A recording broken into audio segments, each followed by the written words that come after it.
FS1 College Hoops Tip-Off is sponsored by Ford. Going further so you can.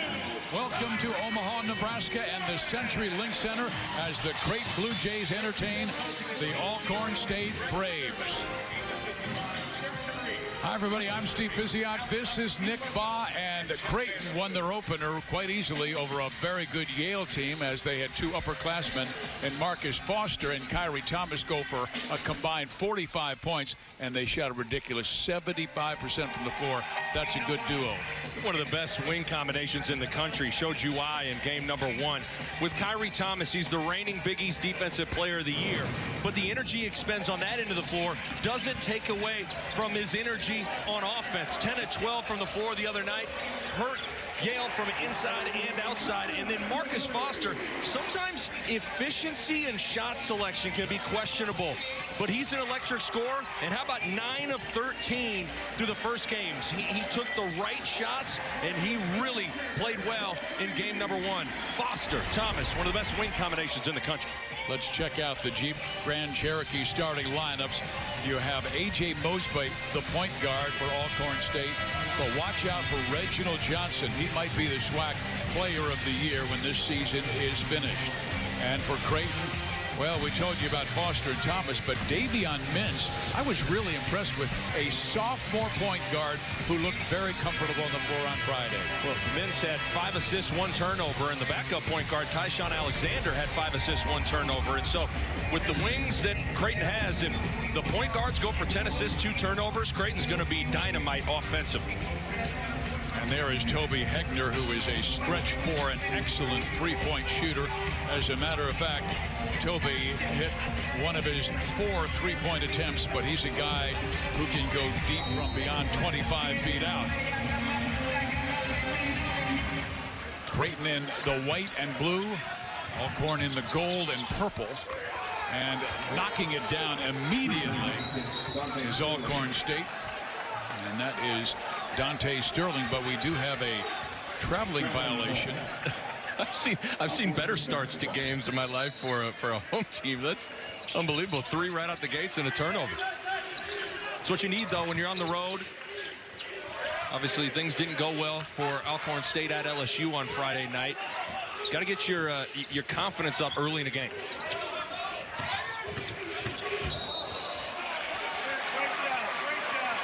Good defensive sequence there from Toby Hegner, taking the charge on Reginald Johnson. And Greg McDermott is coaching in his 250th game at Creighton, and he has done a wonderful job. Once again, they were one of the elite teams last year until they lost the great point guard 19 games in after starting 18-1. Most programs, if they would lose a first-round draft pick like Justin Patton and a point guard that was top 10 nationally in assists, it would kind of devastate the program into the following year. But Creighton has built a roster with depth, and they have a system that allows them to sustain certain losses. And so what Greg McDermott's been able to do has been really impressive. Hegner, this is the stretch 4 we were talking about. He misses his first 3 opportunity, and the rebound goes to Alcorn State.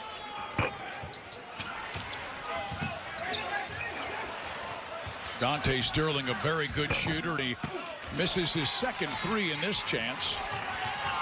Marcus Foster goes right wing. Kyrie Thomas along with the 3. Johnson with the rebound. And Reginald last year averaged 15.5 points and 7 rebounds per game. And they come right down and score. Galen Reed, the 6'7" sophomore, with the bucket. Well, Greg McDermott cannot be happy with the energy and the intensity from his Blue Jays to start things off. But quite a start from Alcorn State here.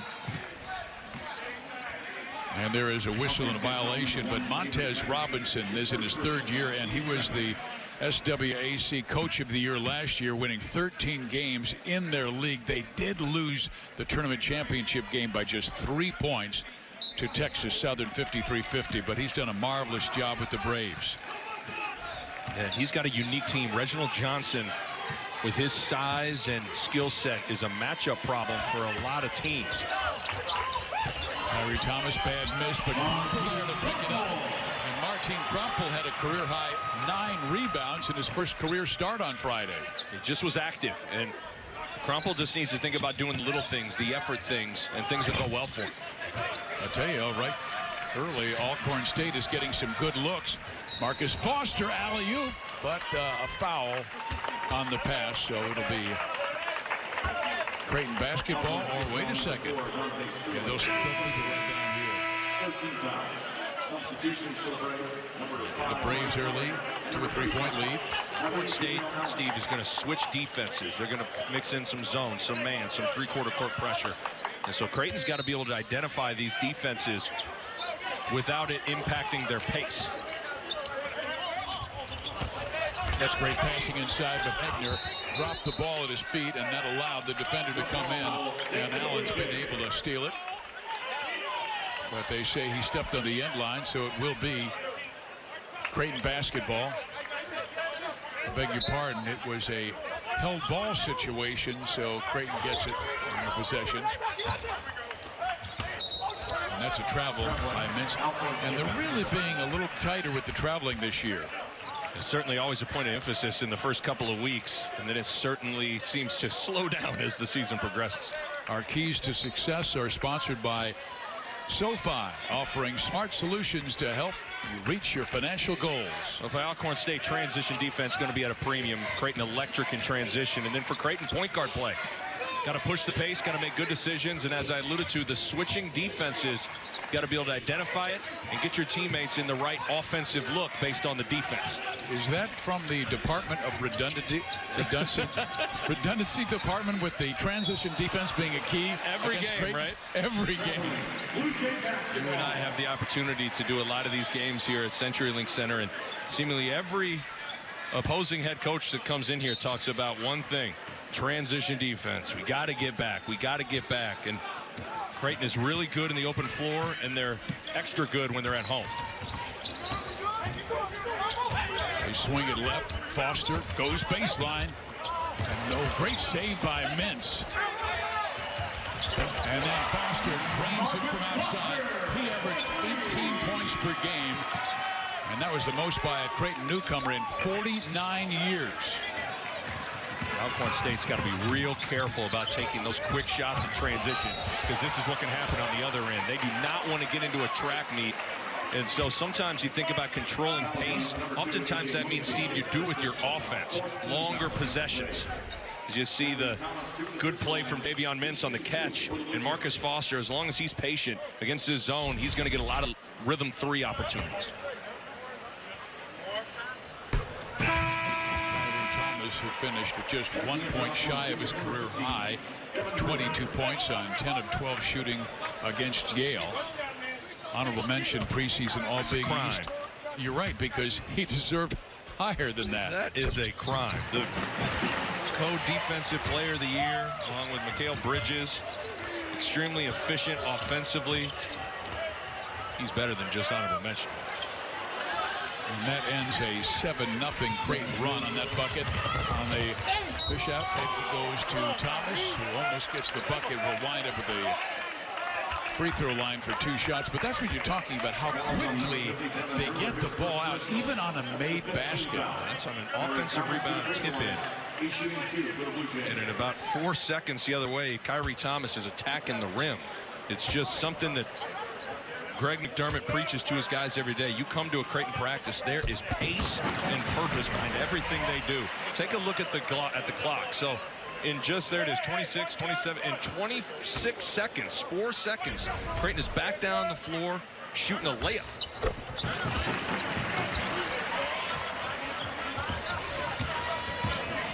Blue Jays buy a pair.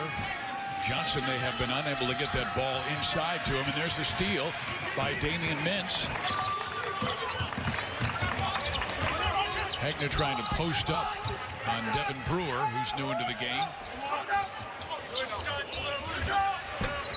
Thomas misses the three, but Cropper with a good rebound. Foster with the fade. Yes! He can make those shots. You might be watching thinking, boy, that's a tough shot. He likes that. He likes a little 17-foot step back. And so as a defender, you think you baited him into the right shot, but he's comfortable taking and making those looks. Reginald Johnson, that's the kind of game he has. And even his coach, Robinson, told me, he said, you know, he's one of those guys, if you're playing in a pickup game, he might be the last guy you take. And then when the game gets going, you go, he's the best player out there. Yeah, you don't want to judge the book by the cover with Johnson. That guy can play. Here come the Braves. And a foul is called, and to the free throw line will be A.J. Mosby. We've got a timeout on the floor. 15:33 to play, first half. Creighton by 2. Big East College Hoops on FSN is sponsored by Jeep Grand Cherokee. And that's the Leahy Mall. I wonder if Lewis and Clark stopped by there on their way up the Missouri to have their expedition for Thomas Jefferson. I assume, right? Stop, got a steak, maybe watch the Creighton basketball game. Exactly. And they'd be proud of Davion Mintz in his first start of 2017-18 season, as he had 5 assists and only 1 turnover. Creighton with a 2-point lead. Alcorn State lost to LSU on Friday night, 99-59. Long way to go in this one. But here is one of their 2 returning starters, A.J. Mosby. Last year, averaged over 10 points per game. He was the only Brave to start every game, averaging 32 minutes per game. He made 52 threes last year. He's a really good shooter, really good scorer.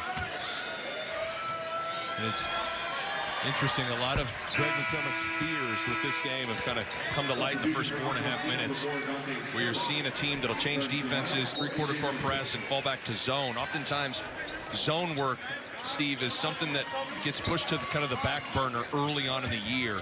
You want to get really good at your man-to-man sets. And so we're going to see a lot of zone tonight.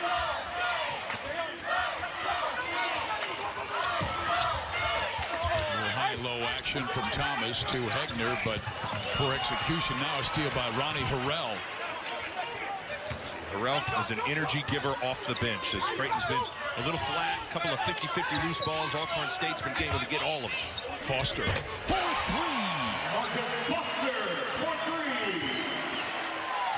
Pin-in screen against the bottom of the zone. And I don't think Foster has to hunt shots tonight. Again, he stays patient. He's going to get a lot of rhythm threes. Down low, this is Brewer. And I believe he was shoved. Hegner can't believe it. Hegner is a very good low post one-on-one defender. He is. Does a good job doing his work early, positioning. This is tough. I think defending in the post is one of the more difficult things to officiate, just because there's contact everywhere. Steal, here comes Foster. Watch out.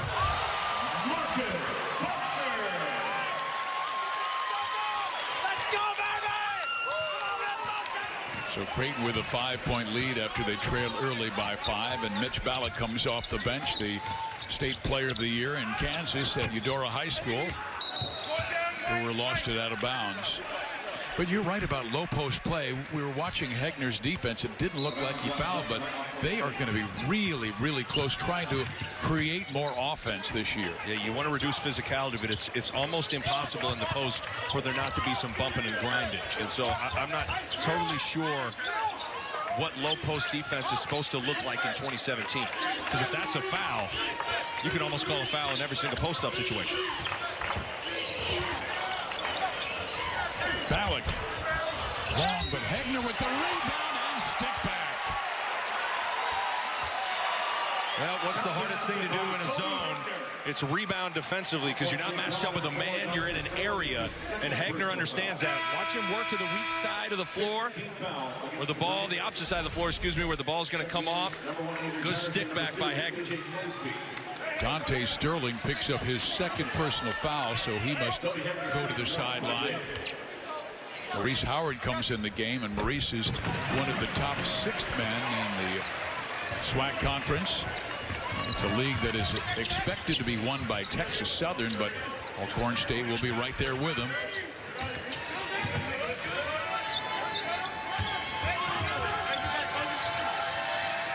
This is Maurice Howard outside for 3.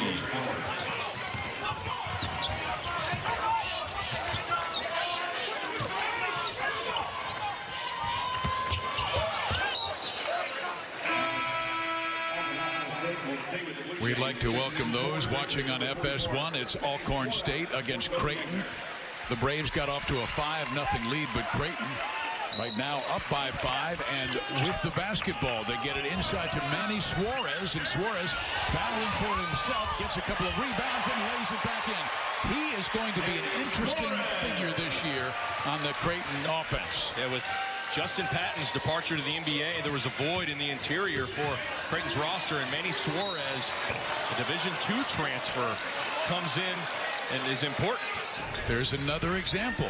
Tough in the low post defense, but look at the energy and effort off the bench from Suarez, and he's crafty around the rim. He's probably Creighton's best back to the basket scorer, but he can also step back and shoot the three, so he is an interesting tool in the toolbox for Greg McDermott.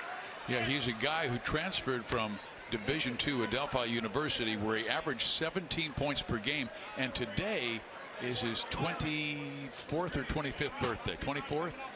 24th. Let's hope so. 25 would be pretty old for a college basketball player. I was just reading Rob Anderson's notes today, and then I just suddenly forgot. Manny is 24 today officially. There you go. That's 2 personal fouls on Kyrie Thomas. So Kyrie might have to go to the bench here. A guy that seldom gets in foul trouble, even though he's a defensive stopper. Kind of a rough start for Mr. Thomas. Tyjon Alexander comes in for Kyrie Thomas. Alexander, the talented freshman from Charlotte, North Carolina, played at Oak Hill Academy, a prep team that won 37 games last year. Really good high school Oak Hill is, so he's used to playing on national TV frequently. Greg McDermott called Tyjon Alexander a pleasant surprise so far. Reginald Johnson from outside. Creighton's lead is cut to 5, and Alexander will take over at the point with Ballack off to the left wing and Foster on the right side. This is Harrell. Got it. Against the 2-3 zone, you need someone that's comfortable at that high post area, passing and making plays, and Harrell is really good in that spot. Way outside with the 3 is Maurice Howard, the 6'1 sophomore from Quincy, Florida. How about this start from Alcorn State? Oftentimes in an environment like this, you want to just hang in there in the first 10 minutes. They've certainly done that. Foster misses the 3. Ballack tried to tap it to himself, and instead claimed by Howard. Alcorn 3 of 4 from 3-point range, but missed that one from long range, and we've got a time under the 4th. Creighton by 4, and Greg McDermott with a little concerned look on his face. So long to our FS2 crowd. We're now on FS1.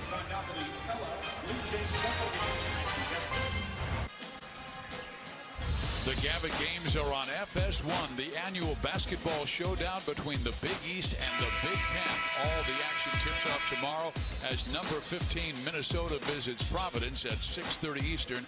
Then on Tuesday, number 20 Purdue takes on Marquette at 8:30 Eastern. The Gavitt games tomorrow and Tuesday on FS1. Both Providence and Marquette won their first games. Providence won by almost 30 points, and they one of the stronger teams in the conference this year, but it's pretty strong 1 through 10. Absolutely it is, and those are some good matchups. Dunkin' Donuts Center in Providence, Rhode Island, not an easy place to go get a win, and talk about contrasting styles, Marquette and Purdue. You got Rousey and Howard on the perimeter for Marquette. You got Purdue, a team that wants to beat you up inside. Those will be fun matchups. And by the way, congratulations to Patrick Ewing for winning his first game as the coach of Georgetown as they knocked off Jacksonville today, 73-57. Once again, too many turnovers for Creighton. Yeah, Creighton's just been a little bit sloppy.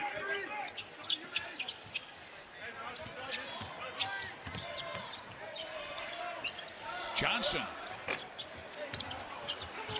The recovery picked up by Avery Patterson, who's able to take the shot but miss. And here goes Foster, baseline spinning, and then getting, I guess that's a charging foul on Marcus Foster. Foster just became the first Blue Jays to score 10-plus points in 20 straight games since Doug McDermott did it in 28 straight. Oh, yeah. Probably the right call. Foster a little out of control. Definitely Patterson was set. And so Foster now with 1 personal foul, and Kyrie Thomas already on the bench with 2 personal fouls. So foul trouble could be interesting with the big guns. And Alcorn State already was 16 fouls, so Creighton gonna be in the bonus on the next foul.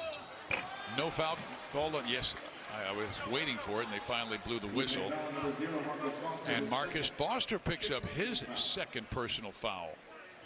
Be interesting to see the level of trust Greg McDermott has with playing those 2 wings with 2 personal fouls. Oftentimes, Coach McDermott is a guy that wants to see if he can survive with his top guns on the bench in foul trouble. And Foster and Thomas are guys, especially Foster, he's relentless attacking the rim. As you see, an offensive foul like that isn't out of the norm for him to get, so it's a tough spot for him, and I think it's the right move here to probably have Foster take a seat.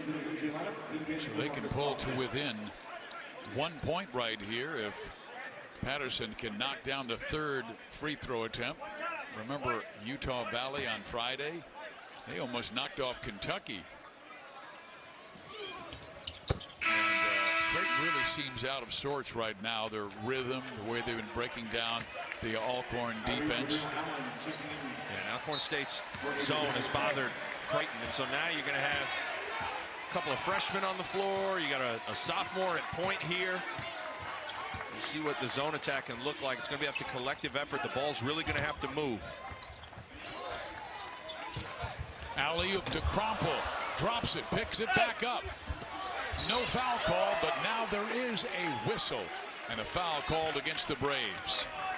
It's a great look and the lob to Krompel. He just fumbled it.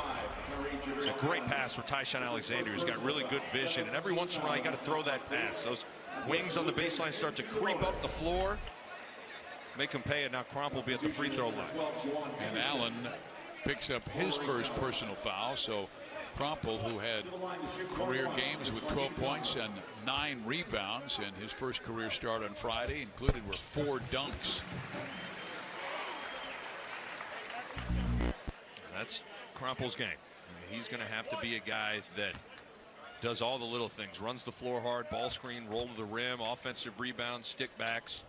Don't have to try and do too much, and you'll land your way into 10, 12 points. Blue Jays by 3, nearing the halfway mark of the first half. And on the game now is Jawan Henderson, who is 5 feet 5 inches tall, maybe 5 feet 6.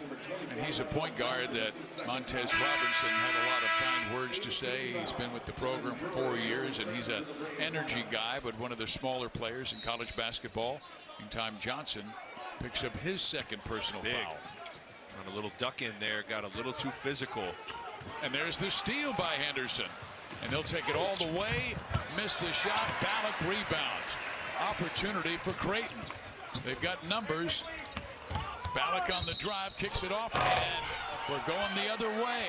Another foul on the Blue Jays. Offensive foul number 24, Mitch Ballack, his first. Heck of a job by Alcorn State protecting the rim by taking charges. Looks like it was the right call. Was definitely out of the restricted area. Ballack a smidge out of control. So that's 2 charges taken by Alcorn State here. And that'll somewhat slow down your willingness to attack the rim. In the future, what would you like to see Mitch Ballack do? Come to a 2-foot jump stop under control. Come to a 2-foot jump stop, then make your decision, especially if you can feel you're going to make the pass.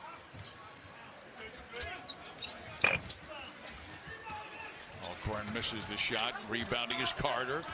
Throws it away to Ballack. Tyler Clement in the game. Harrell, he got knocked in the head. So Ronnie will be at the free throw line for a couple of shots. Last year, Creighton won 25 games, finished tied for 3rd in the Big East. I just think this guy is such an interesting piece for Greg McDermott. At about 6'7", playing the 4 spot, he's got point guard skills. He was running the point for the majority of Creighton's NCAA tournament loss to Rhode Island. But at that 4 spot, you can have him push it on the break, come off ball screens, make plays. As long as he can hang in there defensively and on the glass, it's a matchup issue. They said he was a point guard at Denver East High School and then went through a growth spurt and all of a sudden wound up being a forward in college game. Which is a nice luxury, especially given the way that Creighton plays. Carter on the drive. Partially blocked by Crumple. Mintz. Well, he got bumped on the drive.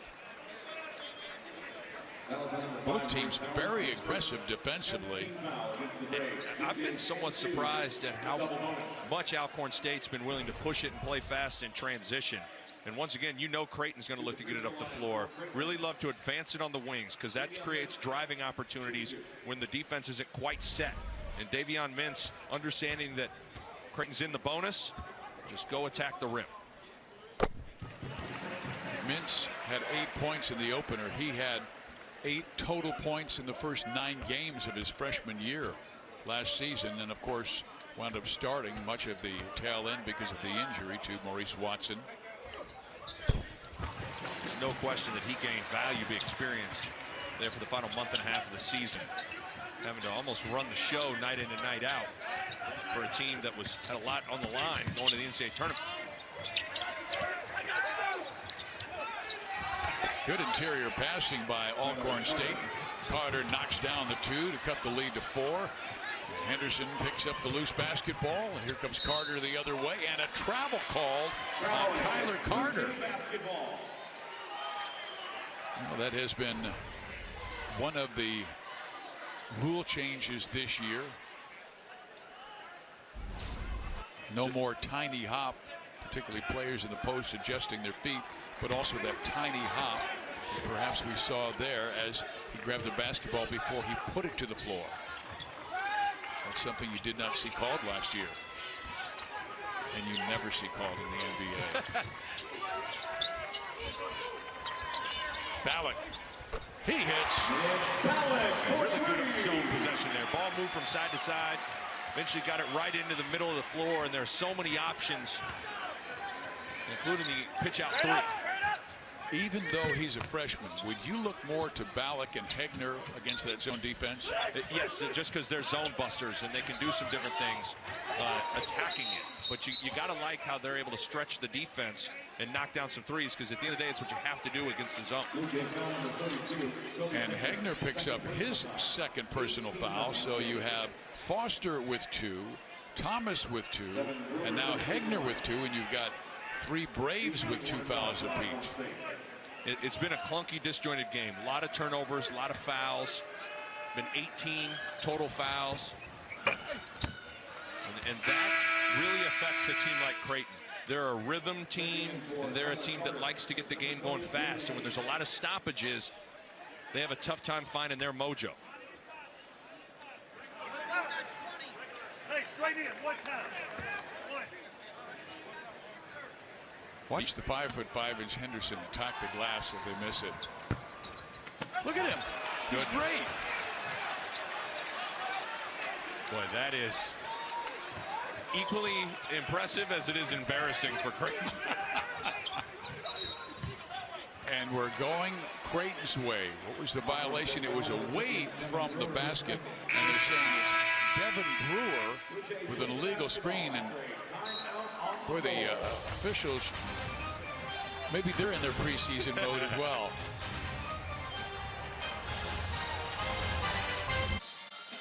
Creighton by 6. Let's go inside Greg McDermott's huddle. The little things are how they matter. Pass fake, shot fake. And when we cut with a purpose. We don't jog. Okay? When it's touched the high post, good things have happened. You can also touch the short corner. There's no doubt the little things have not been done at a high level here in the first 12 minutes of this game for Creighton. There's been 9 turnovers, 8 fouls, handful of prominent players in foul trouble. And there's been 6 offensive fouls called already. And oftentimes that's just sometimes self-inflicted with not paying attention to where you're going. But Creighton's got to get things going a little bit here.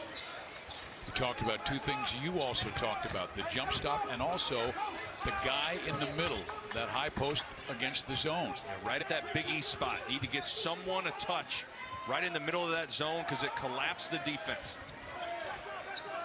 And Ronnie Harrell is the guy in that high spot. Davion Mintz goes deep. That's a 2. Say he was inside the arc. Henderson looking for an opening. Maurice Howard gets it back to Henderson. Be interesting to see how Creighton can fare with Foster and Thomas, each with 2 personal fouls. Those are the 2 big guns. Has to do a lot for Creighton. So it's a big opportunity for some of these role players to step up. Creighton has their biggest lead at 8 points at 33-25, and they have a deeper bench, and they're still considering the young man in the middle of that last shot, redshirting Jacob Epperson, a 6'11" freshman from Melbourne, Australia.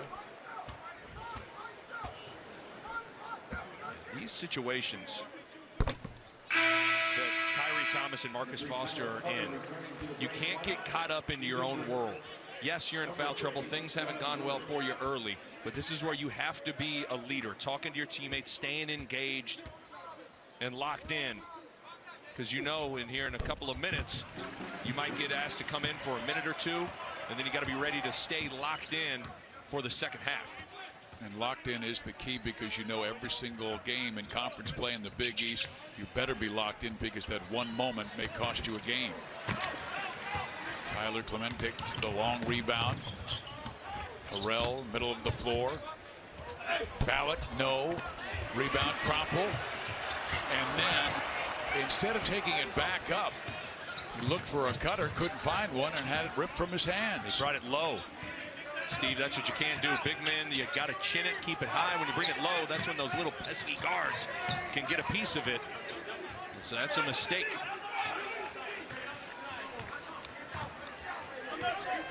.620 to play in the first half. Shot clock down to 7.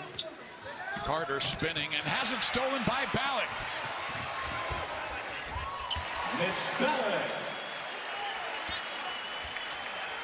It's a good opportunity for these guys, the role players.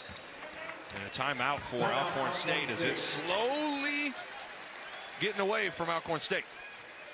I think they're making fun of him for not dunking it. Hey, I don't got room to talk.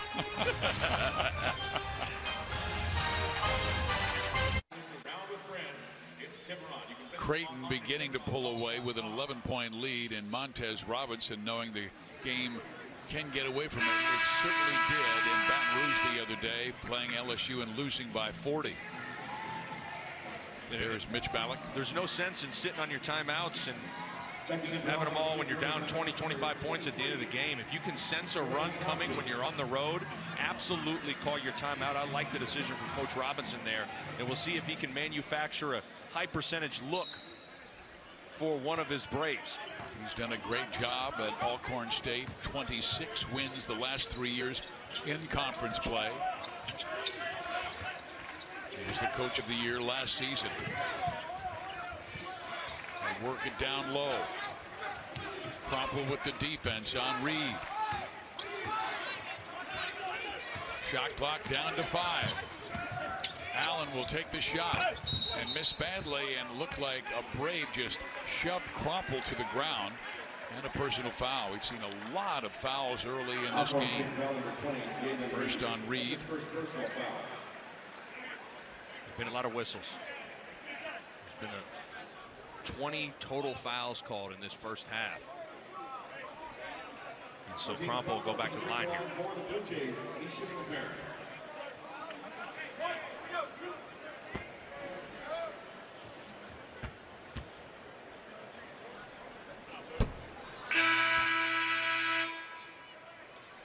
Martin Krompel, a 6'9" sophomore from Slovenia. He has been a 2-time All Big East academic performer.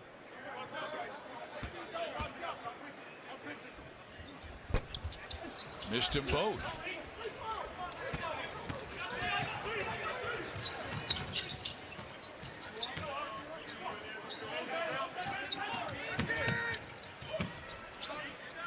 Patterson with Ballack on him.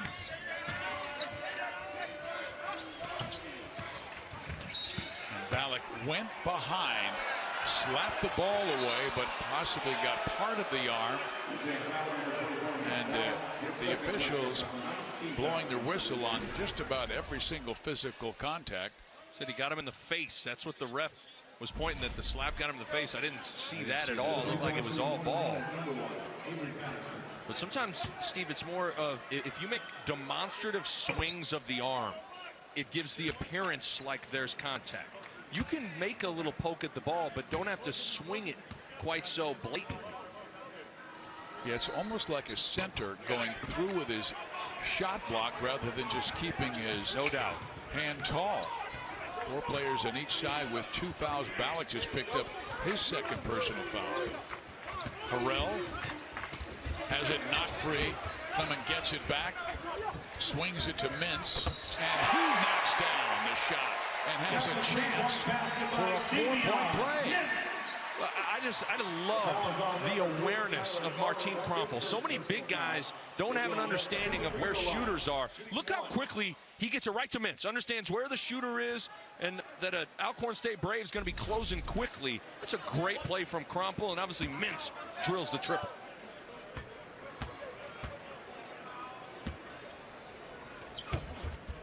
Creighton with their biggest lead of 14 points, 40-26. Isn't that amazing? You feel like Creighton's been sloppy and they got 40 points. And Carter inside knocks it down. A chance for a 3-point play. You hear Greg McDermott talking about the little things. You know what a little thing is? Getting matched up off of a free throw, understanding who you have. That's stuff you got to be talking during the free throw. And Creighton pays the price.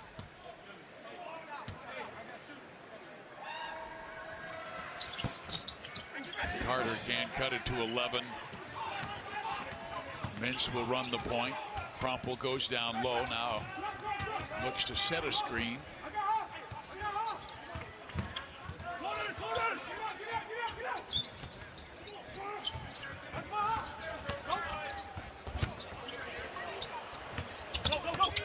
Tyler Clement on the drive. He gets knock stem winding, and he'll wind up at the free throw line for a couple of shots. But Alcorn State with very good defensive awareness, because it seemed like Creighton was moving the ball quickly around that zone, but my goodness, every time they caught it, the defender was right in their face. And that's what you have to do defensively. Be able to scramble, be able to communicate, be able to trust that your teammate will pick up the next open man. But and Creighton obviously was just a step ahead. And it's a nice luxury when you can turn to a walk-on like Tyler Clement when you have your backcourt guys in foul trouble. You need someone to calm everybody down, get the ball moving. That's what Greg McDermott loves about number 11 in white. 25 fouls have been called in this first half. He's only played 15 minutes. And there's a traveling violation. Good show from Martin Krampel on those staggered screens. When your man set the last screen oftentimes, you got to just show your body out there a little bit. And that just threw Alcorn State's rhythm off enough to force the travel. Braves with 11 turnovers. Creighton with 10. Creighton made 11 in the entire game in their victory over Yale on Friday. Not been as smooth tonight. Mintz alley-oop to Harrell, but then it hit the underside of the iron and bounced straight to Krampel.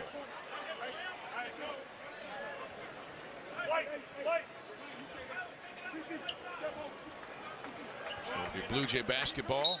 Tyler Clement will inbound it. Shot clock down to 6. And what do we have? That's the 11th turnover in the first half by the Blue Jays. And Greg McDermott beside himself. Tough first half for both sides.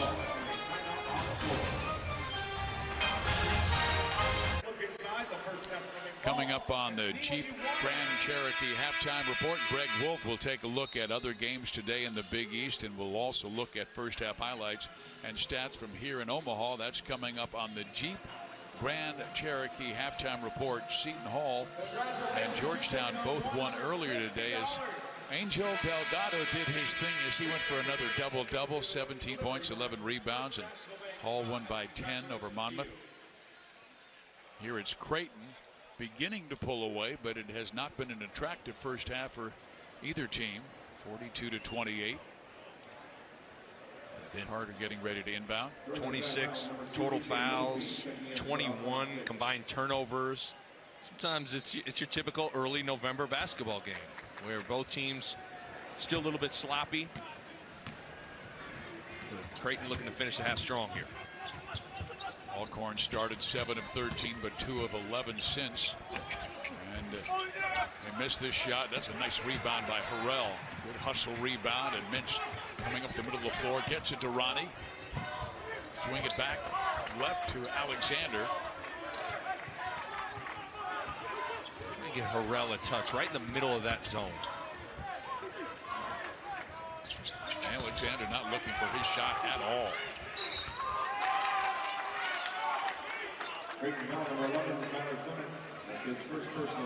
Another turnover, and it's something that Greg McDermott was concerned about. We asked him what his top concern tonight was. It was just the attack in the zone. So we just haven't had enough opportunities in practice to work against the zone. So our zone offense isn't great. 12 turnovers. A lot of that is just a result of being a little bit sloppy attacking the 2-3.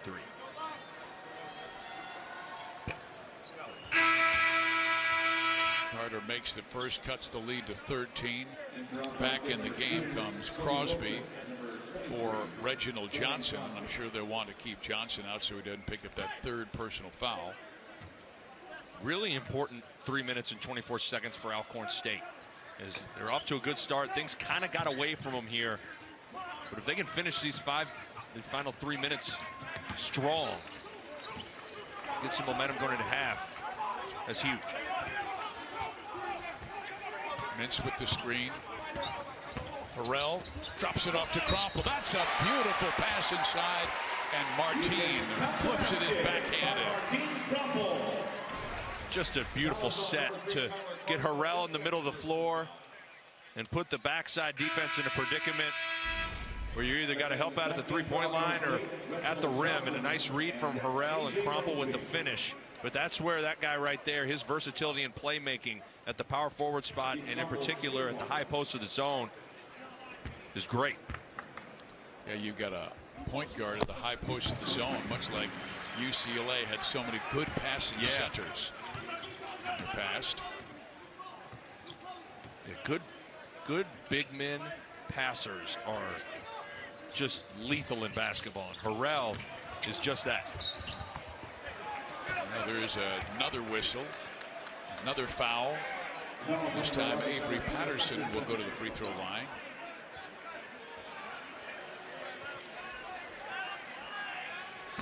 Well, at least the officials were able to blow the rust out of the whistles after that long off season.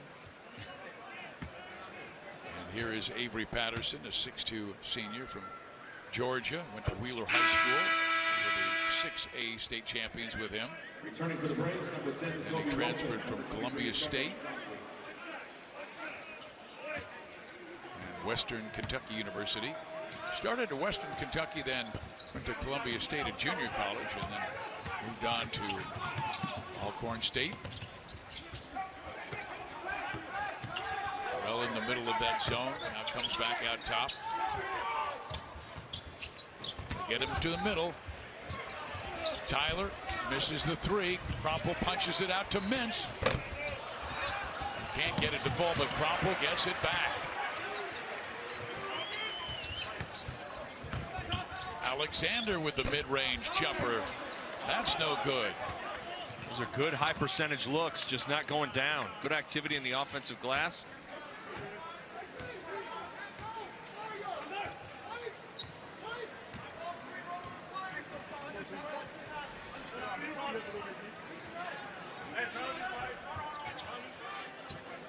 And I think offensively they're trying to slow down the Creighton offense. This half court. Terrible pass by Patterson, who throws it away right into the teeth of the defense. Crumple crosses timeline, and Alexander now gets it back to Tyler. There's another travel. Tough, but that's, as you talked about earlier, it's a point of emphasis, trying to take away the little hop on the catch. That was close. But you don't want to take away the flow of the offense. You know, they've made all these rules changes to favor the offense. You don't want to ever sacrifice the rhythm of the game. Yeah. But you got to call it. If something's a violation, you got to call it. So it's a predicament that the officials find themselves in. Maurice Howard back in, backing it out. He's the point. Defended by Harrell. Howard flips it up. Short. Alexander. Oh, and he took it right into the defender. And that's exactly what Greg McDermott was talking about during that one timeout. Fellas, we've got the jump stop, and then you kick it to the corner. Yeah, you got to come to a 2-foot jump stop. And when you jump and lean, bad things happen. And in a lot of different ways, Alexander didn't have numbers there. You know, you're pushing it 1-on-2. You got Mintz in the corner. You either need to give it up early, or you need to just stop and wait for your running mates to come help you out.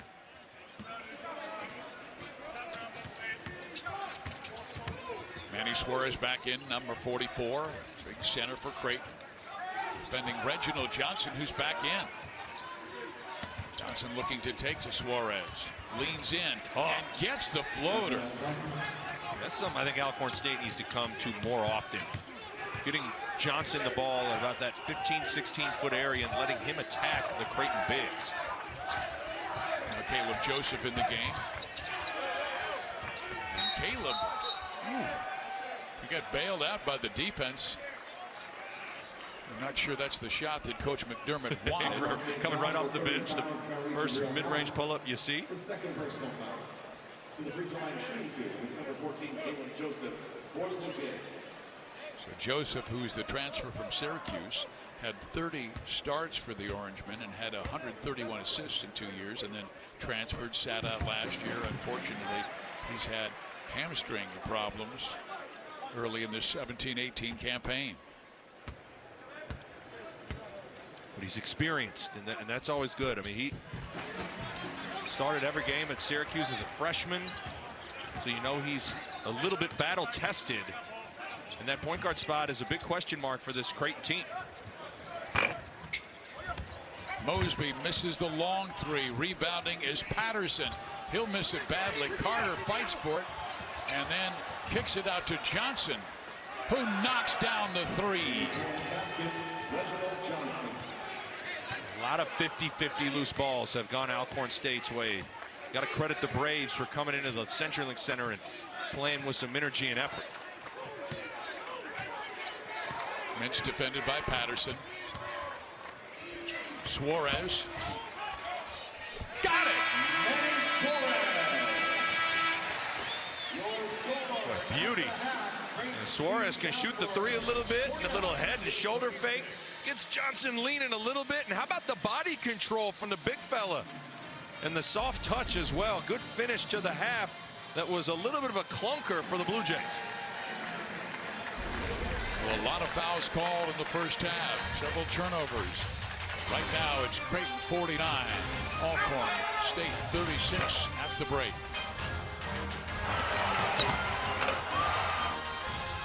Let's go, baby! 49-36 Creighton leading Alcorn State at the half. Here are your Jeep Grand Cherokee first half stats.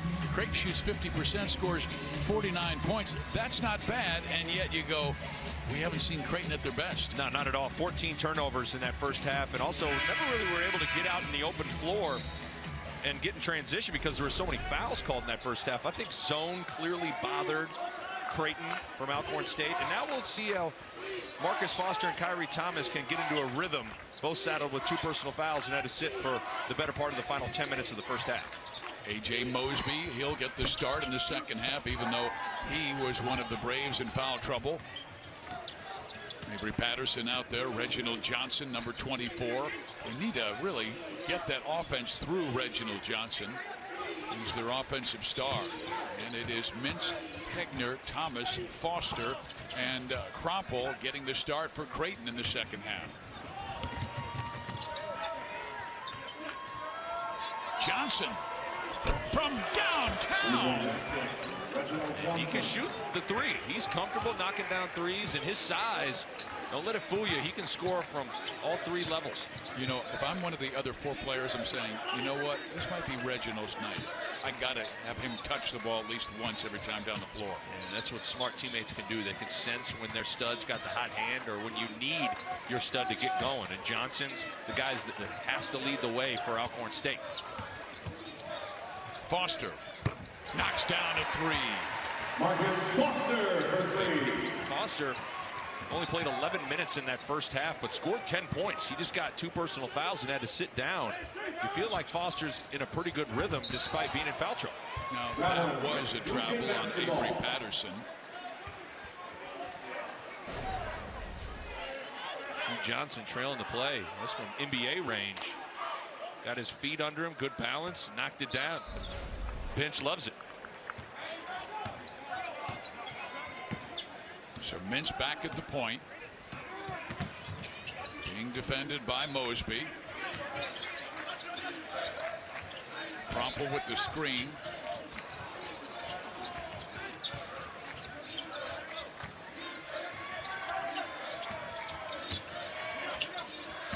Thomas, we haven't said his name that much offensively.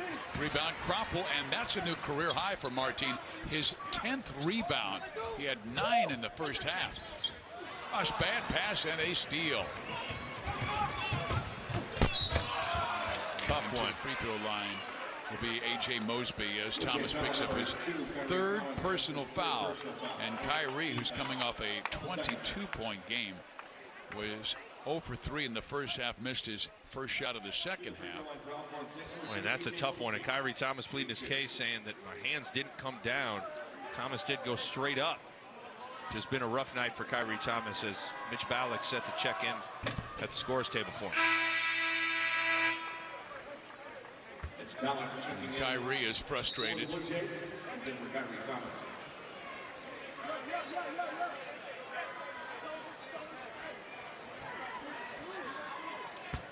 They're warning Greg McDermott to stay in the coaching box. They've extended it a bit this year, but that's one of the rule changes. Coaches have the ability. They must stay in that coaching box. With Foster or Thomas on the floor, Creighton only led by 1 point, 23-22 when they went out. Creighton outscored the Braves 26-14. See, this that switching defenses, mixing in some three-quarter court pressure, has just gotten Creighton out of sync enough to be able to cause some turnovers and then turn those turnovers into points. And this is where they need Mintz to really run the offense well. Try and get Creighton's offense into a rhythm. They've got Ballack in the game, who's an excellent outside shooter. And they actually have 5 players on the floor who can drill that three. You've got to move the ball against that defense as Foster will be at the free throw line. Foster needs to look to be aggressive without taking bad shots. You can sense that his team just hasn't really had it. And there are various ways you can get your team going. You can try and make shots for others, and then also you can try and get going yourself. Foster is a guy that can fill it up quickly. I think you're going to start to see him put his foot on the gas here. He now has 15 points. Creighton back to a double-figure lead, 54-43. Brewer setting screens. Mintz fights through. Reginald Johnson with the miss, and there's Krompel with his 11th rebound.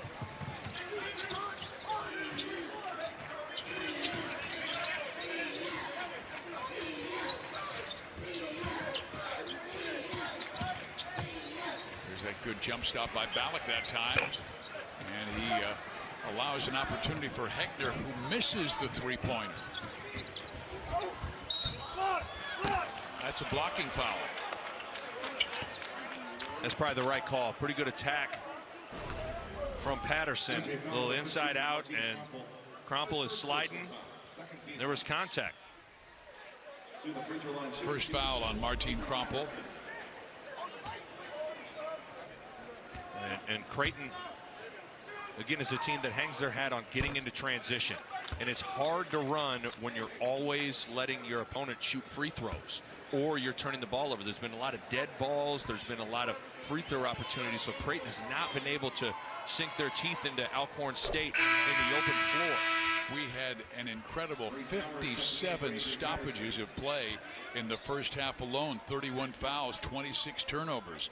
Back in Maurice Howard, the top 6th man in the SWAC conference.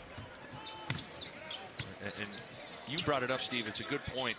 The point guard situation, in situations like this, it reveals itself. You really need to have a point guard be able to settle everybody down and get people executing. As you see Ballard come off the screen and knock down a nice mid-range jumper. Mintz came from behind defensively, and they have to swing it back outside. Johnson on the drive. Here comes Foster. Watch out. Creighton loves to run, and Marcus had got fouled from behind by Dante Sterling. That's his 3rd personal foul. You're so much better when you're back tapping from behind to swipe up with your hand, not down. It's a little tougher for the officials to see. You see there, Sterling just swiped down emphatically, and if you'd gone up, I think you'd have gotten a clean steal.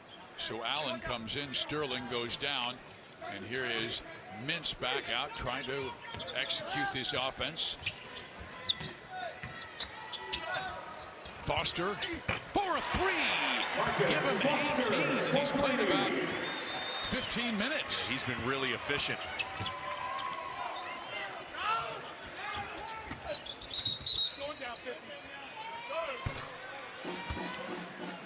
We had a foul called away from the basketball down low on Devin Brewer. Marcus Foster. Well, he averaged 18 last year, and he's got 18 tonight. Big East College Hoops on FS1 is sponsored by Jeep Grand Cherokee. Steve Physiok, Nick Baugh with you.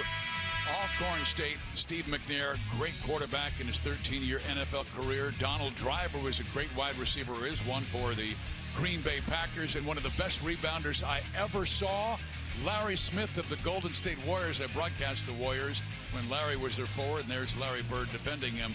But you talk about a guy that when the ball came off that cylinder and he was close to it, it was his. There's nothing quite like watching a great rebounder who feels like every single ball coming off the rim is going to be theirs. And a lot of different ways to do it. You can be a great jumper. You can have a great motor. You can be big, strong. And he is the athletic development director at Alcorn State. But 8,100 rebounds in his NBA career. I think that's still in the top 60. And he didn't start that often. I mean, and he'd come off the bench and have 5 rebounds in 3 minutes. But it's a great program, and Montez Robinson has done a great job. He loves the community in Norman, Mississippi. I want the kids to buy into family, and that's the community we live in. The community, the students love our basketball team,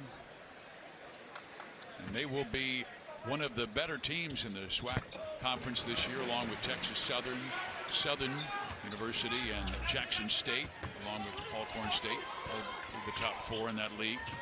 Henderson back in the game, little number 12. There's a steal by Ballack, and Ballack is going to throw it down. Marcus Foster grinned at him like, you laid it up last time.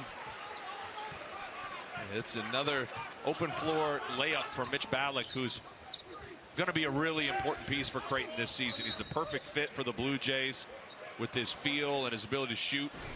And you see the anticipation running through the passing lane, perfect form, inside hand. and then show this to your buddies in the locker room. Say, I could go throw it down. And is that the feel you're talking about? Because he almost recognized where the ball was going to come back to the center.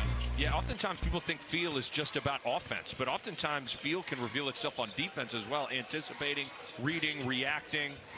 And you can see that Balak's got a good sense away from the basketball, anticipating. One of the best players I ever saw with great defensive feel is now a coach in the Big East Conference in St. John's, Chris Mullen. Yeah. He was one of the best team defenders I saw in the NBA, and he's doing a fine job. St. John's moving up in our Big East Conference. I think if there was a 2-on-2 tournament with just coaches in each conference, I like the Big East chances with Ewing and Mullen to win that one. Oh, Foster! Man, he's got some quick hops. Yeah, he really explodes when he finishes at the 10. Mintz almost had the steal.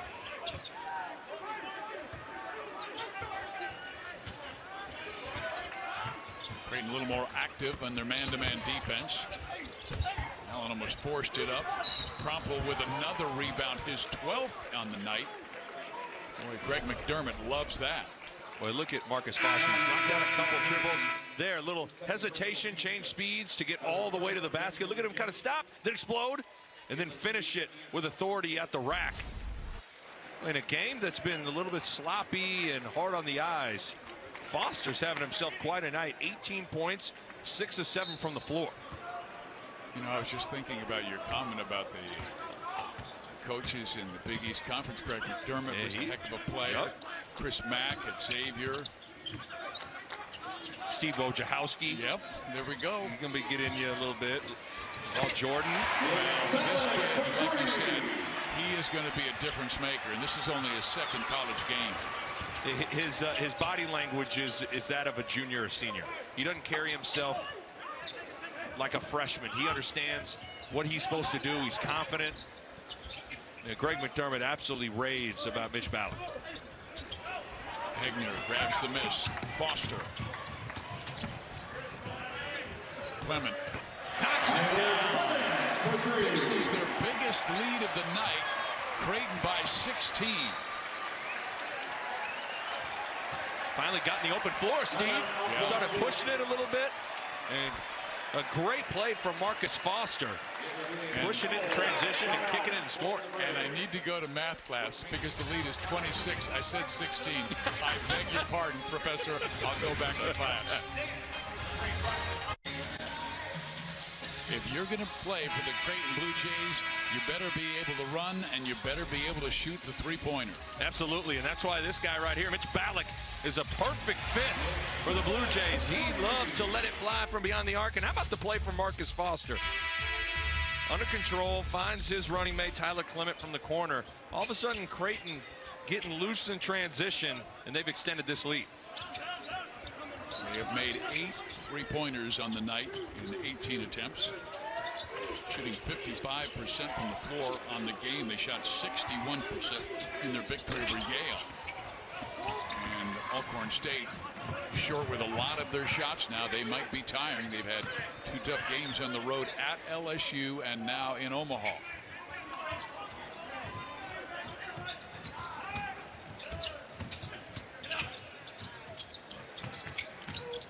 Back to Balak.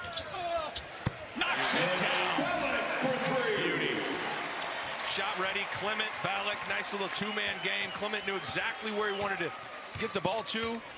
And Mitch Balak is going to be a really good player here at Creighton.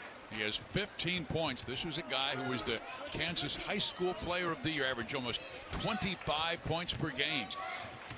Turned down an offer from Bill Self in Kansas. Kansas likes to run, but could this offense be more suited to his style? No doubt. I think that was the prevailing reason why Balak ultimately chose Creighton. He loved watching Doug McDermott's teams play a couple years ago and felt like this was a good fit for him. Oh, man. Well, that was a long-range shot. That was from Eudora, Kansas, right there. Exactly. Oh, nice move and finish for Tremaine Crosby, the 6'4" freshman from Laurel, Mississippi, a local guy, only an hour from campus. Marcus Foster goes deep. You know, I thought he had a quiet 23 on Friday, and now he's got a quiet 24. The guy can flat out score. 18 a game, first team all conference last year. He knows how to fill it up, and you also talk about perfect fits for that mantra of letting it fly. Foster can do just that. Time out of the floor. Creighton 77, Alcorn State 47. Creighton by 30. Let's again go into Greg McDermott's huddle. Into there as easy as we're letting it in there. All right, we got to fight the dribble. We got to fight the post catch. If 24 comes back, we're fire on him. Okay. But it's going to be imperative for Creighton to start to put some teeth in their defense so they could get out and run, and that's what they've been able to do. Held Alcorn State to 35% shooting from the floor in this half, and held them to 11 points, and that's allowed Creighton to start to go on a run here. And so it's a good attention to detail coaching point from Greg McDermott, eliminating the post touches. A 23-2 run the last 5 minutes. Levy's broke quick. Crosby, I told you, grew up just an hour from Alcorn State campus. Played for a back-to-back state champion, Laurel, Mississippi. Tyshawn Alexander back at the point. Ronnie Harrell off the bench. Hegner. Kyrie Thomas back in, and Mitch Ballack. Really important final 11 minutes and change for Tyshawn Alexander. He's got to get comfortable, run the show. I think he's going to be an important piece for Creighton down the stretch. Ballack kicks it off to Kyrie Thomas in the corner. And Thomas still has not scored, and we're going the other way. It looks like Hegner may have knocked down Reginald Johnson. And Toby had a discussion in front of us with the officials talking about how can I defend down in the post, because quite frankly there were a couple of calls that were I really believe because the officials received instruction from the NCAA with some rules changes in the offseason. Yeah, and Toby Hegner, that's what you have to do. If you come to the officials respectfully, and you're going to get an answer, and he absolutely did that. And they had a nice dialogue at halftime, and that's all you want is answers if you're truthfully not understanding what you did. There is Johnson missing the shot. Harrell rebounding. Alexander looking for a screen, gets one, and then Johnson flashes out defensively. Somebody's got it. That's a good play by Alexander because he recognized Johnson left his man to double him, and he immediately went to that low block. Well, he did a little eye manipulation. See how he looked like he was going back to the wing and then fired it back in the middle. So watch the eye manipulation. It looks like he's going back to the wing. Then a bullet pass down low. Good catch by Hegner. But those are the basketball feel plays that have this coaching staff drooling a little bit over Tyshawn Alexander. I have worked 42 years broadcasting college basketball, and I have never had an analyst talk about eye manipulation. And Steve, I don't know if that's good or bad, but we'll just leave it at that. That was a great comment. Here's Manny Suarez. You're the best. Maybe I'm in football mode, I guess, right? Thinking about quarterbacks. You know, usually one gets eye manipulation when you say a bad joke in front of your wife and she rolls her eyes. That's eye manipulation. That's very true. But if not, apparently there's two. There's what Tyshawn Alexander did, and there's that. Now it's Patterson being defended by Alexander. And he knocks down the three. A beautiful fade shot from about 22 feet out.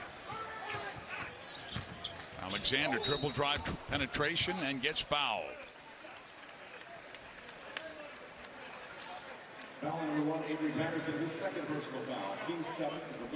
Fox Sports Supports is proud to team up with Snowball Express and their commitment to providing hope and new happy memories to the children of our fallen heroes while on active duty since 9/11.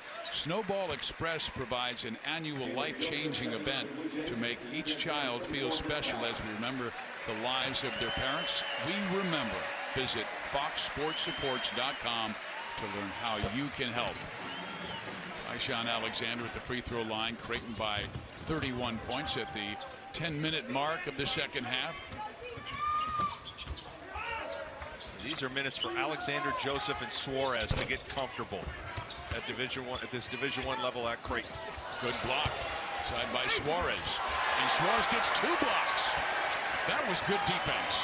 Very good. Did it without fouling. Alexander short with the 3, and Thomas tried to come off the weak side for the rebound and has it go out of bounds. So Suarez, look at him doing a good job anticipating it, going to the opposite side for the block. That's a good bit of post defense from Suarez, who doesn't necessarily have the biggest vertical leap in the world, but he's got pretty long arms.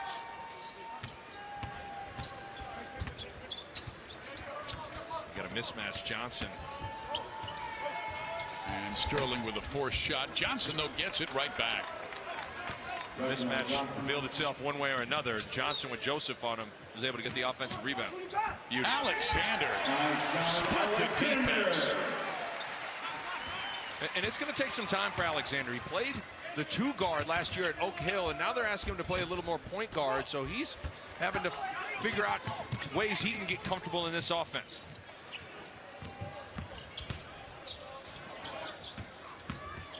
This is more Creighton's pace. Yeah, it is.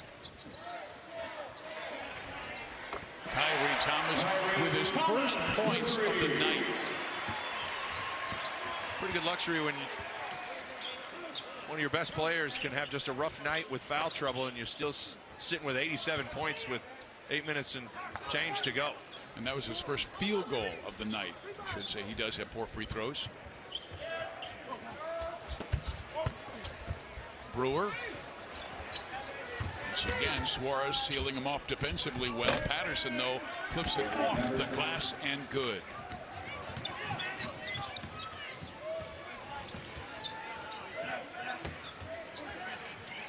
Ronnie Harrell for 3. And Steve, if he can hit that shot, good luck trying to guard him, because now you're going to have to close the airspace a little bit. And again, he's got point guard skills at the power forward spot.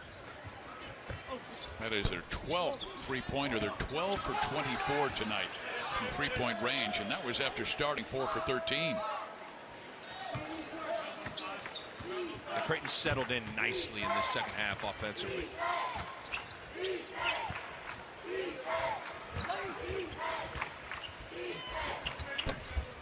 Brewer with his back to the basket knocks it down, and Alcorn State cuts it to 90 to 57.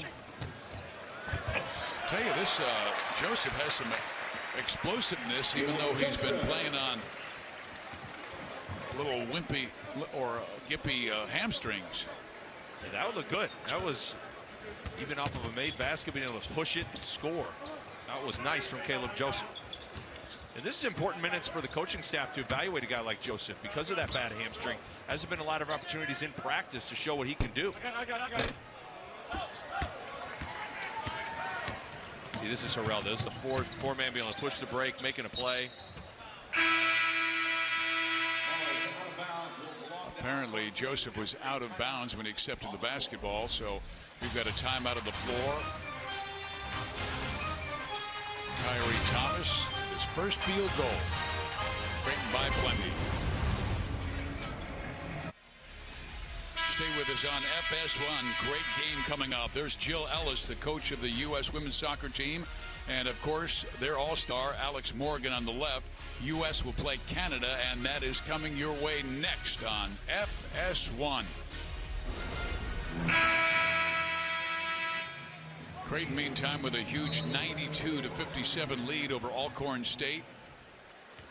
Steve Fiziak, Nick Baugh with you.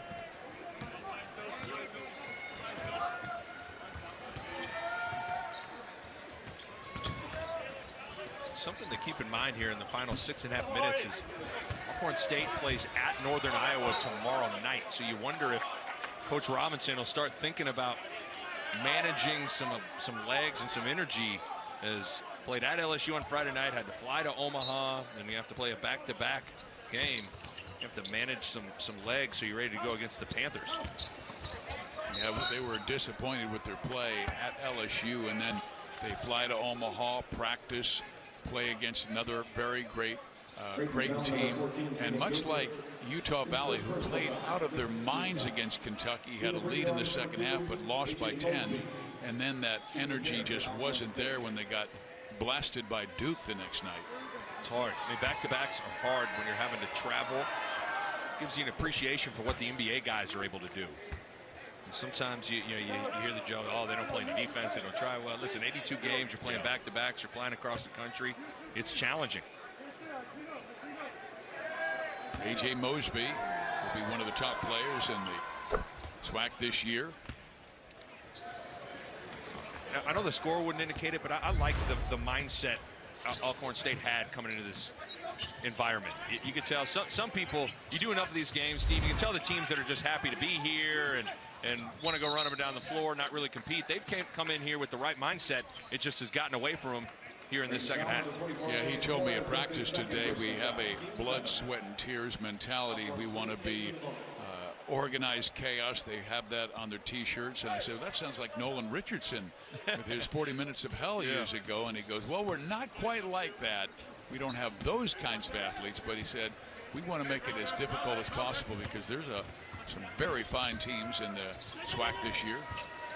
Well, something I'm always interested in situations like this is where do you draw the line on doing what's best to win this game in particular versus what you do as a program and establishing that. Alcorn State's going to play a certain style, and that's playing fast and aggressive. And even though that might not make sense against Creighton, you got to foster that mentality. Burrell misses the three, but Alexander gets that miss. You're exactly right, because when you are a school like Alcorn State, you usually are playing a lot of tough schools in your non-conference play. I mean, they won 13 games last year in the conference and 18 total on the season. So only 5 non-conference wins, but they're playing toughies like they've done this year. LSU, Creighton, at Northern Iowa tomorrow. Manny Suarez with a 3, and that's that another stretch 5 guy who got on the floor. How tough is that? Creighton putting 5 guys on the floor that can shoot the 3, and the coaching staff, they're confident in Suarez's ability to shoot the 3. Now, they want him to take the right ones, but he'll let him fly. But then he can also do this. And Alexander knocks it down from long range. Nice little sequence from Suarez. You see the both sides of it. He can knock down a 3. Then he's able to catch it, shot fake, put it on the deck, be under control, and find Suarez, or excuse me, Tyshawn Alexander for the 3. He's an important piece for Creighton this year. And all of the things that Greg McDermott did not see in the first half, obviously he straightened out at halftime because the guys he wanted to see look strong, like Suarez and Ballack and Alexander, have played well in the second half. And there is, what are they going to call that, a charge or a block? It looks like a block. Alcorn State also has Baylor November 17th. They're at Iowa State December 10th. They're at Vanderbilt December 22nd. So they have another very aggressive non-conference schedule this year. And it's always challenging to make sure that you're keeping your guys confident and keeping their heads up when they're losing some of these games. And that's a challenging aspect of this thing for Coach Robinson as well.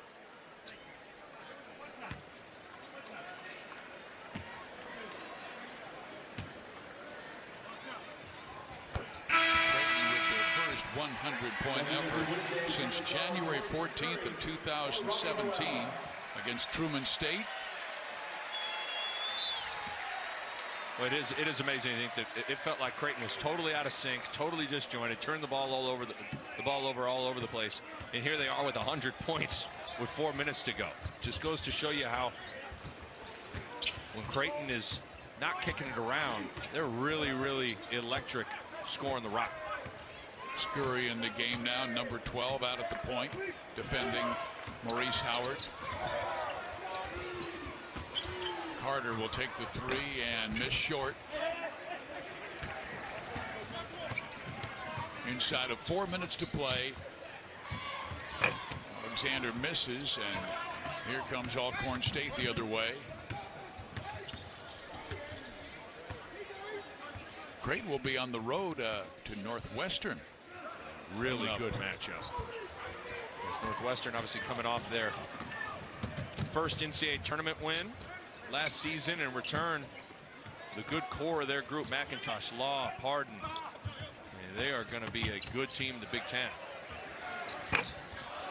Scurry misses his first opportunity.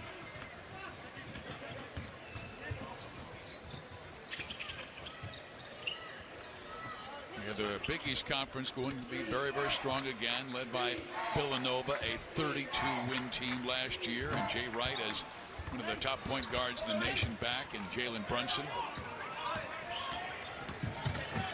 And the guys like Dante DiVincenzo, Mikal Bridges are just getting a year older, a year better. The name to remember is Omari Spellman. He wasn't eligible last year, but he is a really talented Wildcat that's going to be a huge part of Jay Wright's season this year. And there's a foul on Scurry.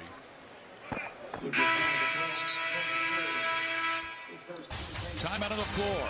Creighton 102. Alcorn State 63. Stay with us, because on FS1 next, the U.S. women's national soccer team back in action.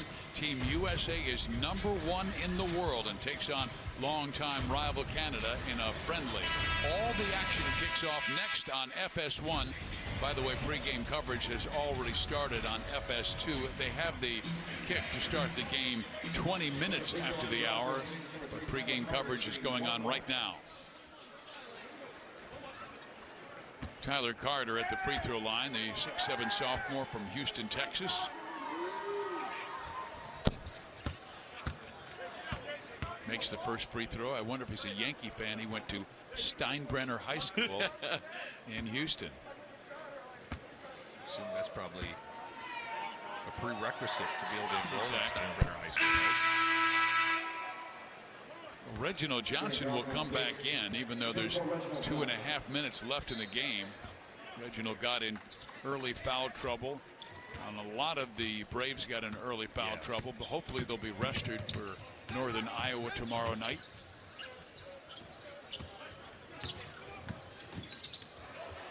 And that went through the legs of Alexander.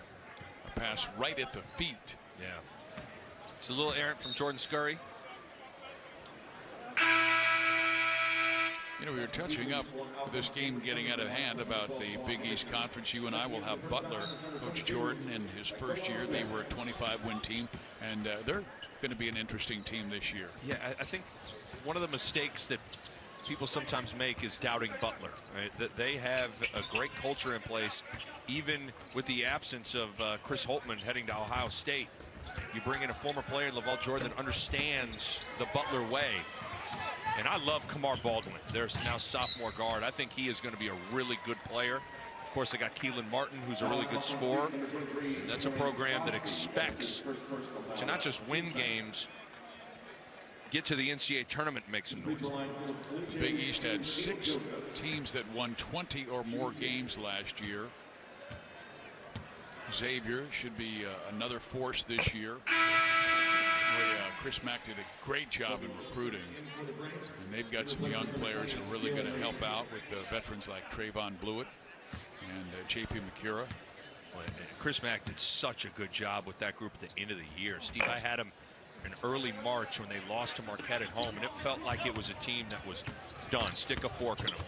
And he did a good job of getting those guys to continue to battle and fight, and they end up making it all the way to the Elite Eight. A 3 by Caleb Joseph. Yeah, you know, they were in a little, Xavier was in a little like Creighton last year. Really good team, but both of them lost terrific point guards. Yeah. Maurice Watson, obviously. Creighton lost to a knee injury, and Edmund Sumner went down, I think, the same week. Thing. Yeah, and that's hard. When your point guard goes down, you're dependent on him. It's tough. And then Keelan Martin also, or excuse me, Trayvon Blewett hurt his ankle when they were trying to figure things out as well. And so it just took some time for a guy like Quentin Gooden, who was the point guard, to fill in, to start to get comfortable. And boy, did they play well in the NCAA tournament. But you wonder how far they could have gone with Sumner. No doubt. Sumner. Absolutely. Just want to see everybody healthy. And it's not out of the question, Steve, that 7 teams could get into the NCAA tournament from the Big East. And it's always hard when you think about how the numbers are going to shake out. But there are 7 teams to me that are worthy of a potential NCAA tournament bid. You know, it seems like Villanova is the best. I'll tell you, I love that Seton Hall Club team too. Got a good portion of that core back. Delgado and Carrington, Desi Rodriguez, even Miles Powell back. Ed Cooley's got a good Providence bunch. Tyshawn Alexander filling it up as Creighton is 109 points. And I think if they get it back inside 30 seconds, Greg McDermott's going to say, fellas, just slow her down a little bit. But I made the comment with 11 minutes go that it was an important 11 minutes for Tyshawn Alexander. Really felt like he needed to get some things going, get comfortable. He's got 10 points. He's got a couple of assists. You can tell he's starting to get comfortable. He also got 6 rebounds. These are the games where that growth and development for freshmen are imperative, where you have some time to play some extended minutes to get comfortable, and that young man right there has done just that. 10 points, 6 rebounds, 2 assists in 18 minutes. Ballack, the other highly touted freshman, 15 points on 6 of 9 shooting in only 18 minutes. And then you've got the senior who gets it done, Marcus Foster, with 23 points in only 18 minutes. The separation of shot clock means he'll run offense, and Scurry will take the shot, miss it. Creighton will run their record to 2-0 on the season. They beat Yale on Friday 92-76, and the final score in this one likely will be 109-72 as the Blue Jays slow it down. This is the 9th highest point total in Creighton history. 109 points, knocking off Montez Robinson's Braves from Alcorn State.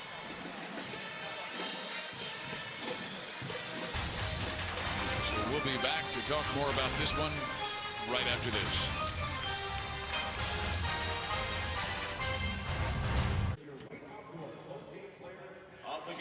Creighton with a 109-72 victory over the Alcorn State Braves.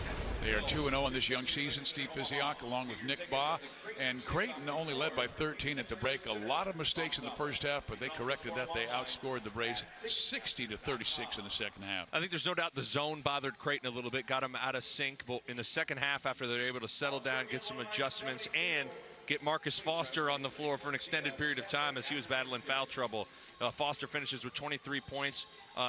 The ability for Creighton to finally get out in transition was imperative in that second half.